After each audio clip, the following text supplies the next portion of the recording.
10년 후에는 1억 3,157만 원 정도가 되고 20년 뒤에는 3억 9천 정도가 돼요. 근데 드라마틱한 건 25년 후부터예요. 6억이 넘어가요. 30년이 되면 9억이 넘어가요.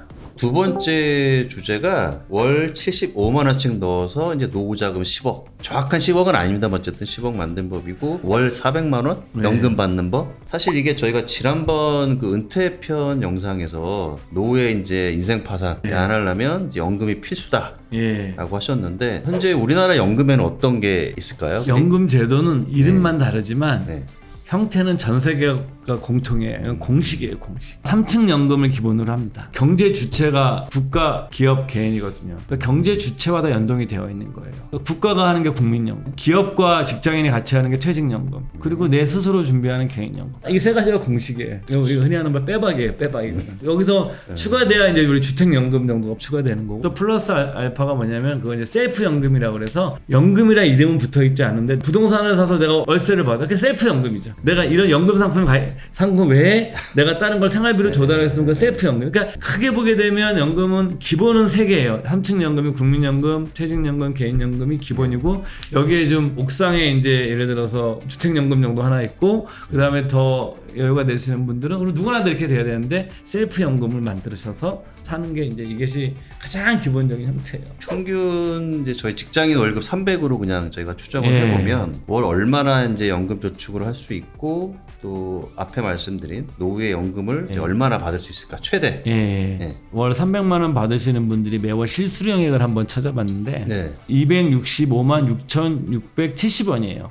그러니까 대략 한 266만 원 정도 되는 거죠. 문제는 이 시세에서 얼마를 여러분들이 이제 연금에 넣을 수 있느냐, 저축할 수 있느냐의 문제예요. 건강보험료도 내야 되고, 그다음에 스마트폰 사용료도 내야 될 것이고, 교통비도 있을 것이고, 아꼈으면 600만 원은 가능하지 않을까? 한 50만 원은 연금에 넣을 수 있지 않을까? 그럼 이분이 연간 넣는 게 얼마냐면 국민연금이랑 퇴직연금이랑 내가 연금저축계좌에 넣는 게 매년 이분이 넣는 것이 금액이 한 1,200만 원 돼요. 국민연금 빠져나가고 9%씩 빠져나가고 한 달치 급여니까 월 300만 원 연금에 퇴직연금에 들어가고 그 다음에 내가 50만 원이니까 600만 원이니까 1년에 한 1,200만 원 정도 들어가는 생각보다 많죠. 정확히 1,224만 원.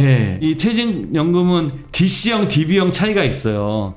DB형은 회사에서 알아서 해주는 거고 DC형은 내가 운용하는 거예요. 내가 넣는 50만 원이랑 DC형에서 내가 보수적이니까 불안하니까 한 25만 원씩만 내가 총 75만 원을 수익률 7% 제가 왜 7%로 했냐면 S&P 500이 200년간 연평균 수익률이 8%였는데 최근에 많이 올랐으니까 좀 낮춰서 7% 정도로 한번 시뮬레이션을 해봐서 10년 후에는 1억 3,157만 원 정도가 되고 20년 뒤에는 3억 9천 정도가 돼요. 근데 드라마틱한 건 25년 후부터예요. 6억이 넘어가요. 30년이 되면 9억이 넘어가요. 여러분 이거 딱 보셔야 돼요. 복리 효과가 드라마틱하게 넘어가는 순간은 20년 후부터입니다. 우리나라는 대학 진학률이 70%가 넘잖아요. 그러니까 남자들이 27세에 취업을 해서 보통 55세쯤 나오면은 우리나라는 실제 주된 일자리에 머무는 시간이 28년밖에 안 돼요. 근데 미국이나 유럽 애들은 20세에 취업을 하잖아요. 대학 진학률이 안 높거든요. 그리고 60세까지 일해요. 그러면 40년 운영 기간이잖아요. 보세요. 40년을 만약에 75만 원씩 넣었으면 또 더 드라마틱하게 올라가잖아요. 그래서 평균적이고 소박한 사람들은 제 생각에는 7에서 8% 구간에만 내가 머물러도 30년 동안 여러분들이 내가 지킬 수 있는 자기의 끈기와 의지와 약간 검소함과 그다음에 시장에 대한 겸손함이 좀 있으면 여러분들이 30년이라는 직장 생활 동안 어느 정도 가능하다. 완벽하진 않아도 어디서 손 벌릴 정도까지는 안 해도 꼭 여러분들이 정말 그렇게 되셨으면 좋겠어요. 디테일한 질문이긴 한데 이 퇴직연금하고 연금저축 상품이 약간 세제 혜택이나 운영 방식이 좀 다른데 이걸 이제 어떻게 운영을 해야 되는지 조금 만약에 내가 900만 원까지 세액공제를 넣는데 이게 두 개가 합해진 거거든요. 연금저축계좌와 개인형 IRP 그러면 여기서 우리가 어떤 거부터 넣어야 돼요? 둘 다 넣어야 돼? 이렇게 질문이 생겼어요. 900만 원 낼 돈이 없는데 내가 한 600만 원만 낼 거다. 저는 먼저 말씀드리고 싶은 거는 최소한 제 생각 연금저축계좌에 600을 넣으시고 그 다음에 개인형 IRP에 300을 넣는 게 맞다라고 생각을 해요. 전 이렇게 하고 있어요. 600만 원 연금저축계좌를 다 채우고 그리고 나머지 300만 원을 개인형 IRP에 25만 원씩 자동이체 시켜놨거든요. 그렇게 해서 그럼 딱 900만 원이 다 채워지고 세액공제 다 받는 건데 왜 그러냐면 이게 운영 방식이 달라서 그래요.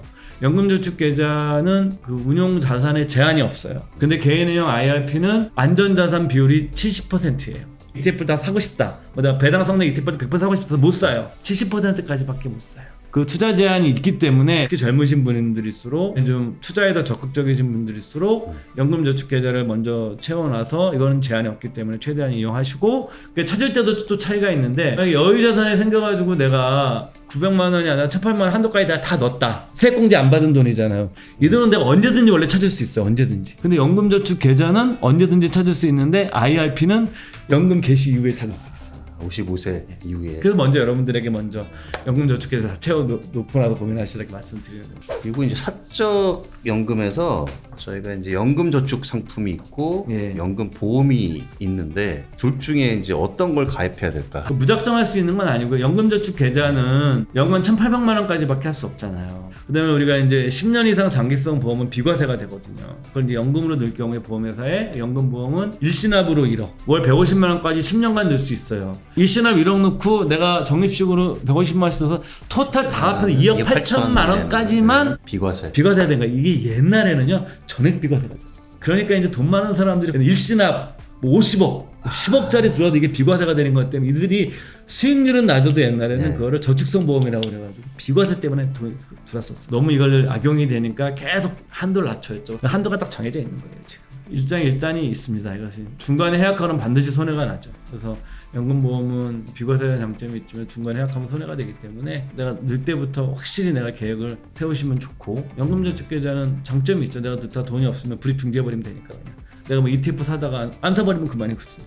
근데 이제 연금보험에서 무조건 내야 되니까요. 10년 이상. 퇴직금을 일시불이 아니라 연금으로 좀 받아야 되는 이유가 있는데 기존 퇴직금 제도도 IRP를 넣을 수 있습니다. IRP를 넣어서 내가 연금으로 받으면 그러니까 10년간은 퇴직소득세죠. 네. 30% 깎아주고 10년이 넘어가면 40% 깎아줘. 이런 제도가 지금 만들어져 있는데도 불구하고 퇴직금을 일시금으로 찾아가는 비율이 거의 98% 이렇게 됐었는데 퇴직금을 연금으로 받아가는 비율이 한 10%까지 올라왔습니다. 세금 문제가 가장 크고요. 일시금으로 받아갖고 내가 그 돈을 은행에 넣어놓고 이자가 발생하면 그 이자는 건보료 산정에 들어가요. 퇴직소득세를 깎아준다라는 거랑 건보료 산정 이것들이 많이 알려지면서 연금으로. 근데 단 조건은 10년 이상 나눠서 받아야 돼. 핵심은 그냥 연금으로 받으면 30% 깎아주고 그 다음에 건보료 산정 빠진다. 이 정도만 알고 계시고 나머지 필요하실 때 찾아보시고 마지막에 인출하실 때 담당 금융회사 가서 상담해보시면 이것이 많이 알려져 있어서 상담 받을 수 있습니다. 그럼 마지막으로 이제 간단한 건데 연금 개시 시점을 언제로 하는 게 좋으냐라는 또 이게 만 55세 때 하는 게 맞는 건가요? 이게 이제 제가 아시는 형님들 얘기입니다. 한 살에도 젊었을 때 네. 2달이 튼튼할 때 여행도 다니고 하려면은 챙겨받는 게 좋다라는 것이 있고 또 이제 제 한 형인데 이 형은 퇴직했는데도 원체 이제 유명한 부동산 전문가니까 뭐 강사 수입만 해도 꽤 많으세요. 형 그거 소득 있으면 깎여요 국민연금. 그랬더니 그래? 다 안 줘요. 왜냐면 국민연금은 이게 저축이 아니라 국가의 복지제도이기 때문에 이게 자산 재배분 기능이 있어요. 그래서 소득이 낮으신 분들한테 더 가고 많이 내신 분들이든 이분들은 조금 덜 받게 만들어 놓은 거니까 연금 개시가 돼도 소득이 많이 있으시면 이분들 다 안 줘 깎아서 줘요. 그런 분들 연기연금 하게 되면 1년에 7.2%씩 늘어나거든요. 첫 번째 자기가 벌어들이는 수입이 얼마냐 이게 중요하고 두 번째 자기 가치관 이게 굉장히 중요해요. 제 주변에 딱 두 그룹이 있거든요. 사실 제일 해피한 건 이제 두 번째 그룹이겠죠. 내가 돈을 잘 벌어서 국민연금을 받으면 내가 깎여서 받아야 돼? 연기하지 뭐 이렇게 하는 게 제일 해피한 케이스인데 국민연금이 그러하듯이 일반 연금도 55세부터 받을 수 있지만 늦춰서 하는 분이 유리할 수도 있고 그런데 만약에 55세에 내가 퇴직 시점이 다 됐는데 빚이 좀 있다 그러면 조금 인출해서 갚으셔 나가셔야 돼요. 근데 이것은 딱 정답은 없어요. 그러네요. 개인 상황에 따라서. 그러면 특히 인출은 제일 어려운 거예요. 연금에서 연금 수령하는 방법, 그 시기 이런 것이 사실은 연금 자산을 우리가 투자해 나가는 것보다도 훨씬 더 어렵습니다.